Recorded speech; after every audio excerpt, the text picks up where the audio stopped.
we'll begin with this. Typically, we like to talk about the meaning of mitzvos and the meaning of any holiday coming, any yontif coming, and any time that's special. Try touching that a little bit, but in particular, we'd like to address some of the halachic ways of doing Purim in a year where we're trying to stay safe and stay healthy. And if we think back, last year Purim was the last time that we essentially got together and had our time together. And even then, people were being somewhat hesitant or careful, and some people were already aware of what to be careful of. But we've come to a full year now, and this is the first time we really have to look at it and say, okay, so we're not getting together. How do we do Purim halachically? And how can we do it in the best way that we can fulfill all the mitzvahs properly while also keeping ourselves and others safe? So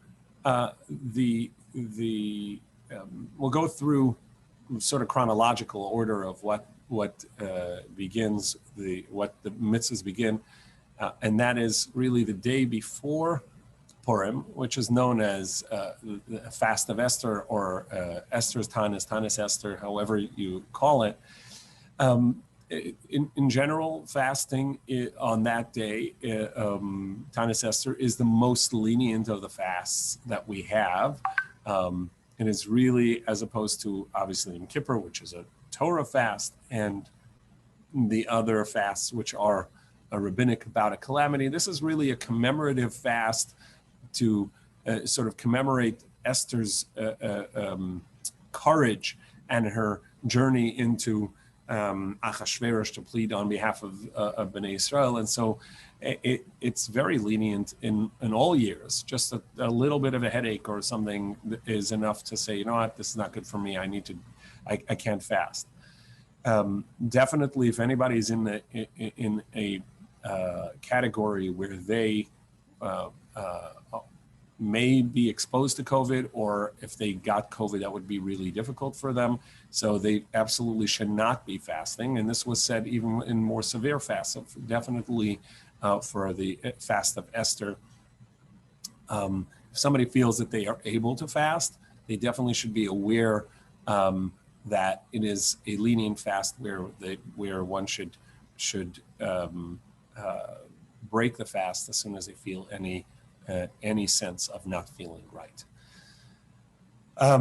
So the fast of Esther at Mincha, there traditionally is a custom to give 3 half shekels in commemoration of the 3 half shekels that were gifted in the Teruma and to the Mikdash. So there is the tradition of doing 3 half shekels. For in America, we typically do $3.50 or half. It's the half of the main coin of that country, and so $3.50 is the tradition. Obviously, that's not going to be the way typically people will have that access this year. If you're not going to shul for mincha, and you're not going to have the regular access to the 3 half coins, it's something that one can do on their own to give tzedakah with 3 half coins. It's just harder to get. Most people don't have $half. So if you can get access to that, that's great. And if not, you can give the equivalency of that to tzedakah, and that's aside from the gifts to the poor on Purim. That is a part of the customary tzedakah before Purim to give 3 half coins. If somebody is going to a place where they will have that, obviously you can do that. But handling the same coins, again, just be careful to take health and clean your hands and before and after and touching any such set of coins that others are going to be using. The custom is based on last week's Torah reading and Teruma, that it says Teruma 3 times, and there were three half shekels and given, and we read Parsha Shkolim as the beginning of the 4 special readings that we have in Adar. So the first one is Shkolim, and it reminds us to begin to prepare for the communal obligations we have to each other and to the communal coffers. And so to commemorate that, we do these half shekels. So to figure out a way, it's not a halachic obligation, it's a custom, but it is a custom that we try and maintain. And so if you have a way to do that even this year, it would be something worthwhile. The reading of the Megillah. So here we get into an issue of how one can fulfill reading the Megillah. Typically, one can daven alone, right? You don't have to have minyan, although minyan is always preferable, but one can daven alone. But the reading of the Megillah is particularly about a reading, and hearing the Megillah, even the hearing of it is really as a form of fulfilling the obligation of reading it by listening. So the bracha for the reading of the Megillah is al mikra Megillah, on reading the Megillah. So really the reading is the obligation. And the concept of listening is through a concept of shomea ka'oneh, when somebody is listening to hears a reading that they are as if they're reading it themselves. And there's a question in halacha whether one can fulfill that obligation with a microphone, which essentially it amplifies that sound. But today, most devices, and definitely via Zoom, it really recreates the sound. It's not an amplification of the sound, but it's a new sound. So if somebody cannot go to a communal live reading, which would have to be done in a safe way, and we'll talk about that in a moment, but if someone cannot, the optimum way to do it is to, if you're listening via Zoom, to have an actual klaf, to have a Megillah written on a scroll, and then just articulate it as it's being read. So you articulate it as well, and then you can read it to yourself, and you don't have to be in a place where it's being read, and that is a safe option for someone who wants to read it for themselves, or be in a place that it doesn't want to go to a live reading. Halachically, they can do that, but you do need to have access to a klaf, to an actual Megillah. And if you do that option, you can actually do it from a recording as well, because that's really not the reading you're listening to. You're articulating it, and that's the reading, and the recording is really just a way for you to know what the words are and how to say it and what the tune is. So that is an option for someone who cannot make it to a live reading and wants to fulfill it in a optimal halachic way. There are ways where somebody can read just small groups, and you can do that in your pod or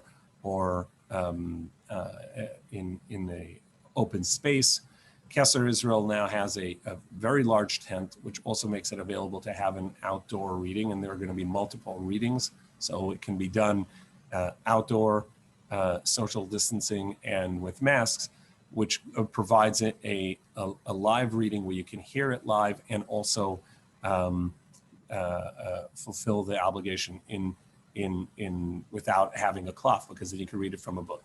So Eric, your question about can you read it for yourself? Yes, you can, but it wouldn't be from a printed book. It would have to be from a klaf in order to fulfill that halachic manner of reading. So again, those are the I don't say correct ways, the optimum ways of really fulfilling the mitzvah of hearing the Megillah, because it's really not about hearing it as much as about reading it, al mikra Megillah, and so that reading would be through actual live reading, which one can do for themselves out of a klaf if one can get access to that. I don't know how many are in our community and if it's available. But that's a totally legitimate way of doing it. If you have a klaf, to listen to a recording and articulate it as you hear it, but while following along in the klaf, and that would be valid. Or there are, I think, very safe ways of doing it if you have an outdoor space, a tent, in your pod, or in the outdoor readings, which would be available to anybody that wants to register for that. There, NCSY, Avarachim, and the Kollel are also sponsoring a drive-in, which means that you can sit in the car and you would hear it through a microphone, through speakers. As I mentioned, that there is an opinion of Rabbi Avadia Yosef that says that is a valid form of listening to the Megillah. And if someone is not going to have a live reading, that is better than a Zoom reading. And so that's the reason we're offering that, but definitely a live reading is a halachically optimal way to do that. The reading of the Megillah, because this year, because of COVID, so the reading is not happening really at the beginning of Purim. Sometimes people are going to be in a second or third reading because it's only small groups of reading of it per reading, and so somebody may register and end up being in the second or third reading, not the first. And if they are fasting, or even if they're not fasting, once the evening comes, generally the halacha is when you have a mitzvah to do, not to sit down to a meal until you fulfill that mitzvah. And so Purim comes and we have a mitzvah of reading the Megillah. So typically we wouldn't sit down to a meal until such time that we fulfill that mitzvah. The same is true for checking for chametz in the night before Pesach, or really for the Seder or whatever. We don't sit down to a meal until we do the mitzvah. However, if you're registered for a reading and the reading is only, the second reading, the third reading, and it's only going to be in an hour or two, so you can't begin the mitzvah yet, and you may be hungry if you fasted for sure, but even if not, you just may need something to eat or drink or a tea. So the halacha is that you may what halachically is termed a te'ima. You can have a small amount of food to eat, some fruits, vegetables, a drink, while waiting for your slot to go to a socially distant and safe Megillah reading. That would be okay. Generally, we would say not to eat or drink prior to doing the mitzvah. In this case, it is appropriate to, as needed, to have some drink, fruit and snack, so that one can wait until they get to their slot in the Megillah reading. Feel free to jump in with questions, by the way. I'm just going to go through the day.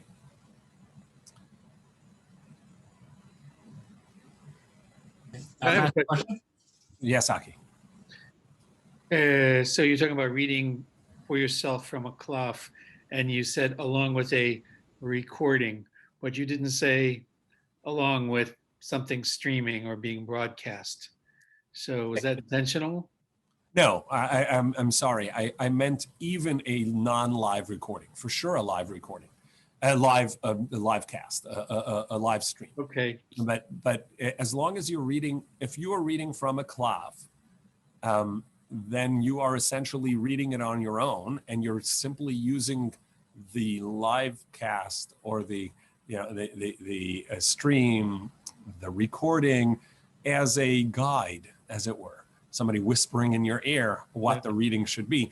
And so that's what I meant. If you're reading to yourself, it doesn't even have to be a live stream. It can even be a pre-recording from 5 years ago from somebody else's reading. That's what I meant to say. And thank you for especially helpful with all the Persian words. Very good. Thank you. Yeah. Yeah.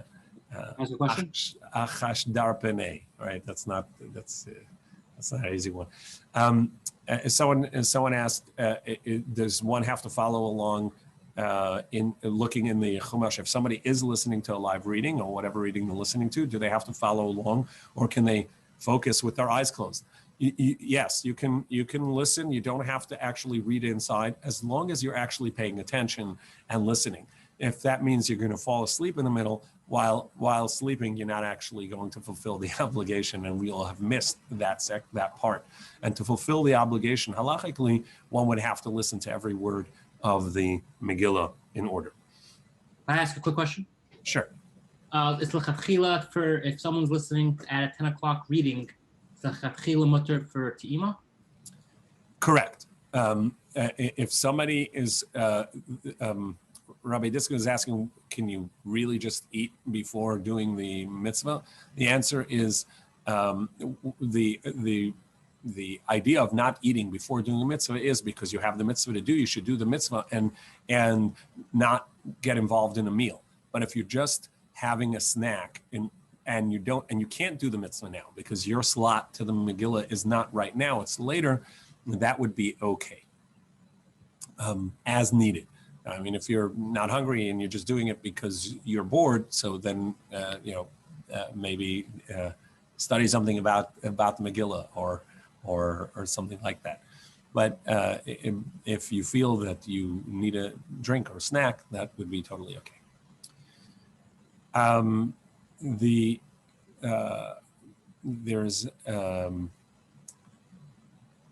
Someone just asked whether mizonot or hamotzi as well, or only fruits. So one can have a small amount of either bread or mizonot, which would be cake, and that's true for a kibetza amount. It's not a lot. We're talking about just about 30 grams. So typically I would avoid anything that's not fruits, vegetables, nuts, just a snack or drink. And that's true for at night as well as before the reading of the Megillah in the morning. There is a halachic obligation of hearing the Megillah in the morning as well. And the same as we discussed applies. Now, there are mitzvahs of the day as well, and I think those are the ones that will be a little bit more difficult this year. All of this is more difficult this year. That I want to address as well, which is the giving of mishloach manos. That can be done in a way. You don't have to hand it to anyone. You can put it at their doorstep. You can knock on the doorstep back and gift it to them. Pass by. I mean, there are many ways of doing that. And the mitzvah mishloach manos is at least to one person, 2 foods, so that's the word manot, manos, 2 portions. It doesn't have to be a full portion, but it means 2 foods to one person. And then there's also a gift to 2 poor people, matanos le'evyonim, and a little bit about the concept of what this is. We have many mitzvahs of many Yom Tovim, and on this one we have the idea of gifts of food and gifts to the poor. Purim was a time that we got to understand the essence of who we are as a nation, that externally we may sometimes look different and are different, and the Jews of all the different places under the Persian rule were in danger, and we came together not because we looked alike or acted alike or had the same minhagim, but because we were at the core one and the same. And so we were having so the end of the Megillah tells that Kimu v'kiblu haYehudim, the Jews reaccepted upon themselves and reestablished the commitment to Torah and the commitment to the community as a whole. And so the structure of the mitzvahs are to gift food to someone else, to show that we care and that we connect on a level of care for each other, as well as uplifting the poor, to tell the poor that they too are on the same level, in the same place and where that we are.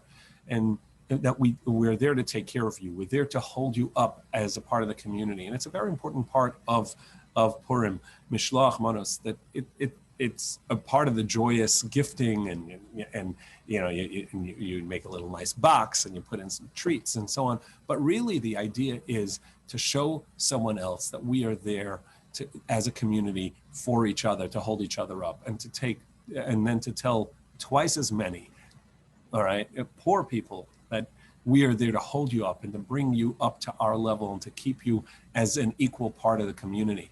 And that's a very important part. And so the structure of these mitzvahs tells us about the day of bringing the community together in an elevated and caring and compassionate way. Now, obviously, this year, again, this is something that's not going to be the same. We're not going to have those joyous moments together that we normally have. So Mishloach Manot is an important part that we could give a few people some food and let them know that they're in our hearts and community, in a sense of community, as always. And if you can't do that in person, you can do it via Zoom. You can do it on the phone and reach out to someone and make sure that they too are cared for. So Mishloach Manot does require 2 foods to 1 person. And then if you normally would give 20, 30 people, but you're not going to do it this year because you don't want to come into contact with so many people, reach out to the people, let them know that it's Purim and we share the joy as a community, as one. As far as how much to give to the poor, and the equivalent of a meal to 2 poor people. So what is the value of a meal? It's hard to tell. If we want to talk about a somewhat healthful meal versus just a hot dog and a bun, right? So I think that you can offer someone a healthy meal for $5-10, and that would be appropriate amount for 2 poor people. And if you don't know them yourselves and don't have a way to give it to them, then there are definitely people that do know and are willing to be your shaliach, work on your behalf, where they will take the funds for you and give it to the poor on Purim itself as a means to let them know that the community is holding them up, and that their joy of the day is elevated as well, knowing not only that some of their food insecurity is taken care of, but also that the community is there to hold them up and make sure that the simcha of Purim and the joy of the community in Purim is there for them this year as well. As far as the meal of Purim, the Udav of Purim.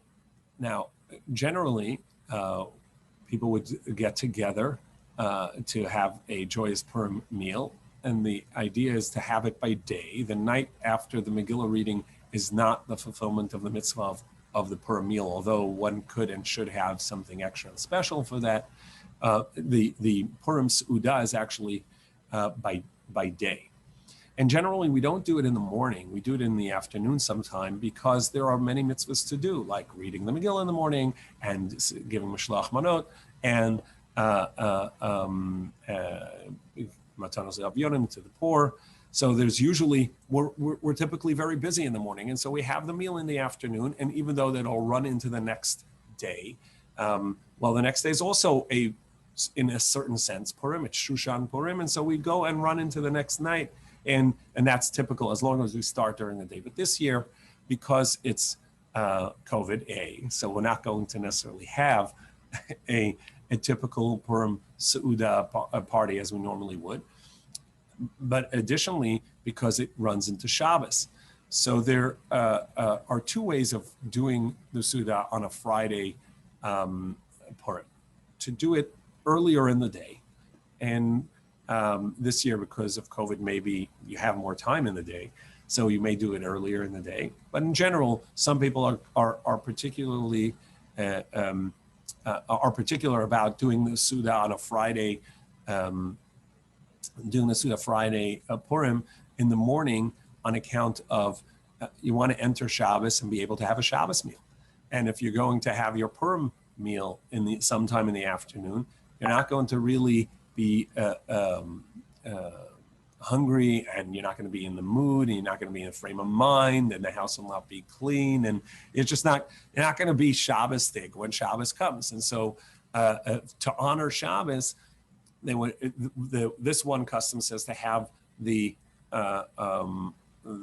meal earlier in the day, and that's fine. And you can have the meal earlier in the day. You can have it as a brunch or as a lunch,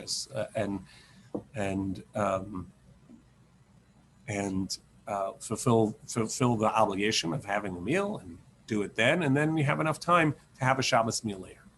And if one does that, that's a very valid way of doing it. There is a halacha of having a Purim meal together with others, because that shares the joy of Purim. And that for sure you can fulfill by doing it on Zoom. So you can join with other people's meals on, sharing a screen and talking to them and singing together and sharing some Purim thoughts and joy. And that's a very important inclusion in your meal, to share with others via Zoom. There's that you can't feed through the camera and through the screen, but you definitely can share. You can say l'chaim through the screen, and that's a very valid way of sharing in the joy and having a safe, healthy Purim meal. So figure out who's having a meal at the time that you want to have a meal, or vice versa, or whose meal you want to join via Zoom, and share the joy, because that is an important part of the Purim Suda, the Purim meal.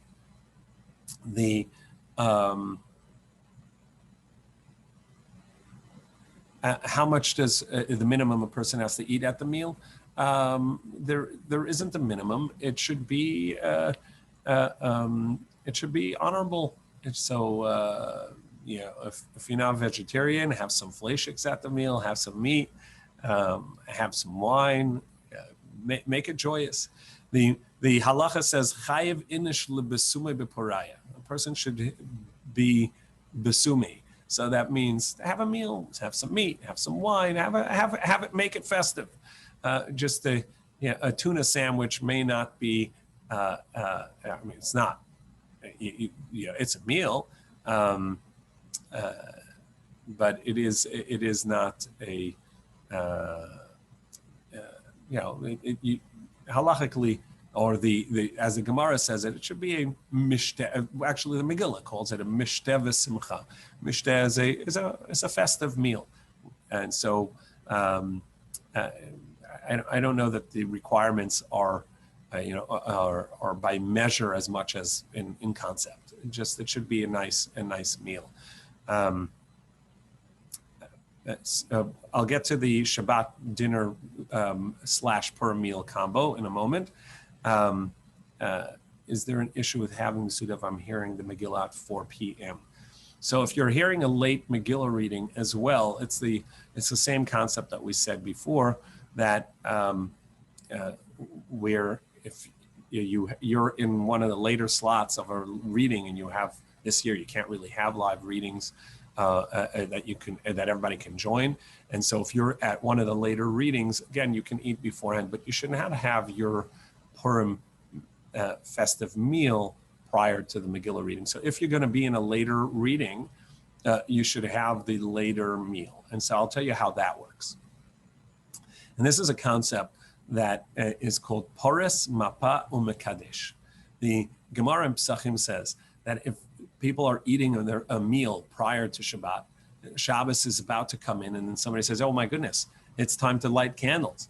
So what you do is you take a tablecloth and you put it over the table, just like we do over the challah. So you do it over the whole table. And it's as if, just like Friday night, it's as if there's no challah at the table. So this Friday night, it's as if there's no table, there's no settings at the table. It's just a white tablecloth, or whatever color it is, right, on the table. So that's called Pores Mapa. You just spread a cloth over the table, and voila, it's not there. And then you sing Chadodi, and you welcome Shabbos, you say Mizmor Shir L'Yom HaShabbos, and the candles are lit, and then you make Kiddush. Now, you've already, assumingly, had some wine in the Purim meal. So let's say you started your Purim Udav at 3:30 in the afternoon, and you had a little bit to eat, and you had a little bit to drink, and now you've already said Hamotzi because you had your beginning of the meal, and you've already said Borei Pri Hagafen because you already had a little bit of wine. Now Shabbos comes, you light candles, you sing some Shabbos Kabbalah Shabbat songs, and then you make Kiddush. But you make Kiddush without the bracha of Hagafen because you've already said Hagafen. So you say the Kiddush like you would every Friday night minus one bracha. You don't say Borei Pri Hagafen. And then you finish Kiddush, you take that tablecloth off, and now you have your Shabbos meal. It's been transformed from a Purim Seudah, from a Purim meal, to a Shabbos meal. And how'd you do that? By saying Kiddush. Kiddush indicates that this is now a Shabbos meal. There are two customs of when one does this, you need to have two breads on the table as well. It is customary, I think the prevalent custom is to have the two breads on the table, but you don't say Hamotzi again afterwards because you've already said Hamotzi beforehand. And so you just, at Kiddush, you say the Kiddush, you uncover the tablecloth, you have your two challahs there, you break challah again, everybody has a piece of challah, and now it's been transformed from a Purim meal into a Shabbos meal. And then you can change the songs. So instead of singing Purim songs, now you sing your Shabbos songs. And you should have something nice at the Purim part of the meal, as well as something meaningful and nice at the Shabbos part of the meal. You also, at the Shabbos part of the meal, are required to have a piece of bread. So you're going to have some of the bread from the Lechem Mishnah, from the two breads, which you didn't say Hamotzi on, right? So it's a unique way of doing.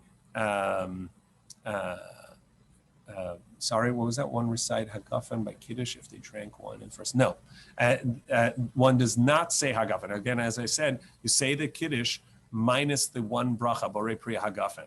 So the middle section, you say Vayhi Erev Vayivoka Yom HaShishi, right? You start with Yom HaShishi, you get to the bracha, you do not say Borei Pri Hagafen. You go to the second bracha of Kiddush, the Kiddush bracha as well. You have to be docha and mariv because you can't be a mispala when you're shikar. So that's a great question. So you say Kabbalah Shabbat, you're saying Kabbalah Shabbat, singing the songs, whatever it may be. That's being done prior to the Kiddush. Okay, so you light candles. Before you light candles, make sure you got all the electronics are the way they need to be. Everything's set. Shabbos, it looks Shabbos-ig. You cover the table, light the candles, and you sing Kabbalah Shabbos. You could say Mariv then, if you're up to it, or you can wait till after the meal for Mariv as well. But either way, some people specifically wait till after the meal for Mariv, and they're just going to do Kabbalah Shabbos alone at that point. But the key things to remember is the candle lighting, putting all the muktzah, whatever you don't want around, away, and that you don't say, even though you have Kiddush and you have the Lechem Mishnah, the two breads, you're not going to say the bracha on either of those. You're just going to say the bracha of Kiddush. So you say Kiddush minus Borei Pri Hagafen, and you say and you have Lechem Mishnah minus the bracha. So you pick up the two breads and then you just cut them.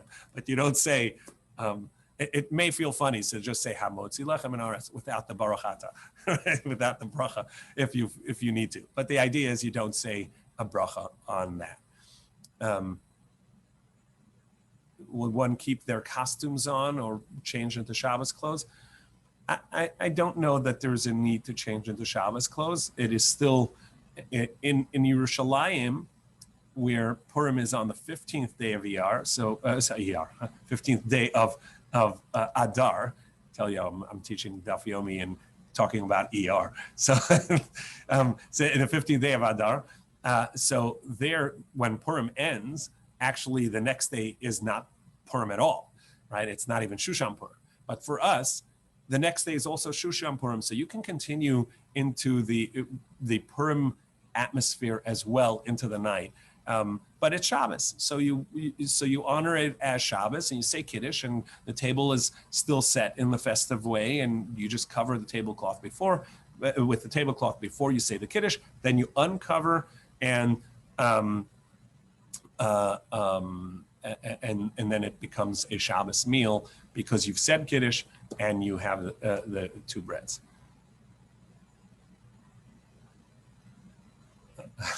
Somebody asked if I'm going to test them about all these rules.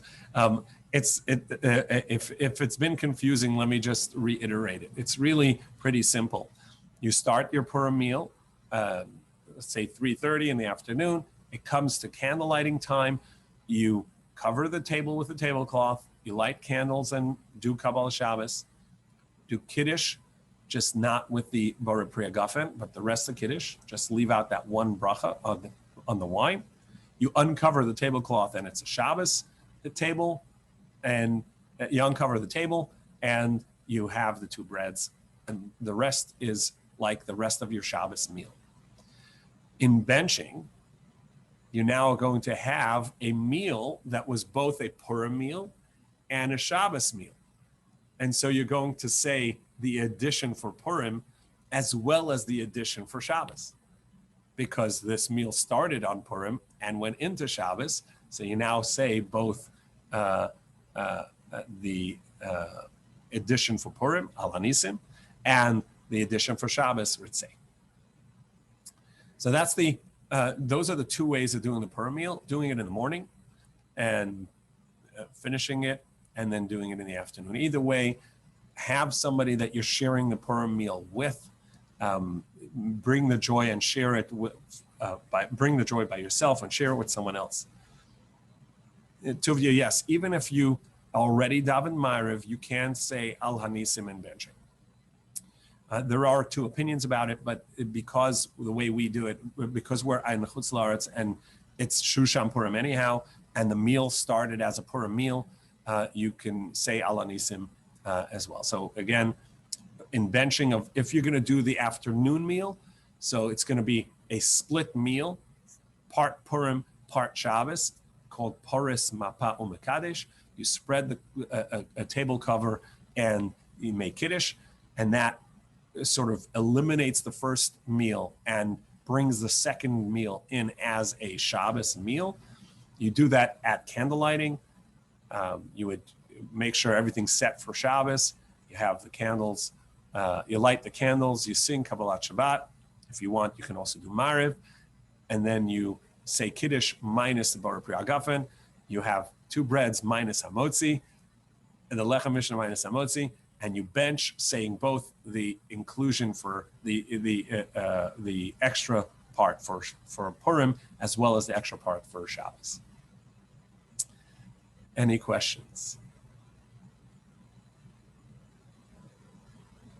Yes. So the question, I see a question, does anybody have to stop eating? So you stop eating at candle lighting because Shabbos is coming, and everybody holds off from eating and drinking until we make Kiddush. So that's sort of that's the transition in the meal. So you stop, light the candles,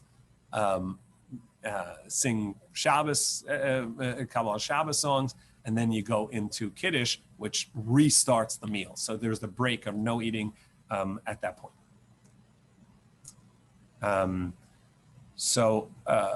The optimum time to start, if you're going to do an afternoon meal, the optimum time to start is before 3:35, because that's a halachic point of what's called the mincha katana, or 9 hours into the halachic day, and the time for candle lighting, I believe, is at 5:40. Someone wrote to me 5:36. Okay, so 5:36 is candle lighting time. So say you start at 3:30, you go till 5:30, and then you stop, put the tablecloth, cover over the table, light candles, sing some songs, and then you go into Shabbos meal. So those would be that would be the best. That's the afternoon meal option. Mincha should be done before that. In any case, mincha should be done earlier whenever you have the meal, so that you have enough time for prep for Shabbos. Any other questions? This requires a lot of practice. Can we set up some practice sessions before next Purim, like on a Tuesday or a Wednesday? We can do it tomorrow. Who'd like to come on a practice? Well, we won't binge drink tomorrow, but just like a practice meal, it would be nice. Yeah. Yeah.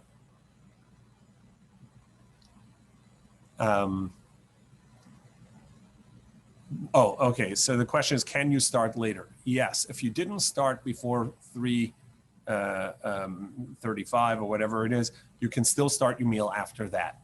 It is just an optimum way to do it, to start before a halachic 9th hour, 10th hour, the end of the halachic 9th hour. So that is the optimum way to do it, but you can if you didn't start before that, you can start later as well.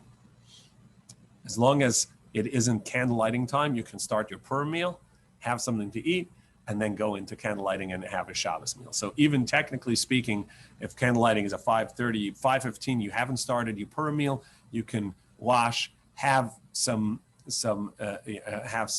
bread and wine and maybe some meat for your Purim meal, and then stop, light the candle, sing Kabbalah Shabbat, make the Kiddush without the Borer Pri Hagafen, and go into your Shabbos meal as well. So someone just asked that. Thank you for the clarification. The optimum way is to start before 3:35, but it doesn't have to be. You can start after that as well. Any other questions?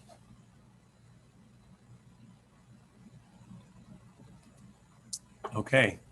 Either way, the spirit of Purim and the idea of Purim is to be joyous in the community we have and the connection that we have with each other, in the holding each other up. And in a time like this, it is so important for ourselves to know that we have community and to show that to others, to hold each other up, and to let people know that the Torah and the mitzvahs we have keep each other as a sense of community, give us and each other a sense of community, hold each other up, to have simcha even when times seem dark, to elevate ourselves to the joy of Torah and our connection to Hashem, connection and community, and to bring that through in our celebrations of Mishloach Manos, of Matanas Le'Avionim, and the Su'udah. Zoom your friends for the meal, sing some songs, say some, have a silly joke, laugh and drink, and make it a very wonderful communal simcha, even while staying safe.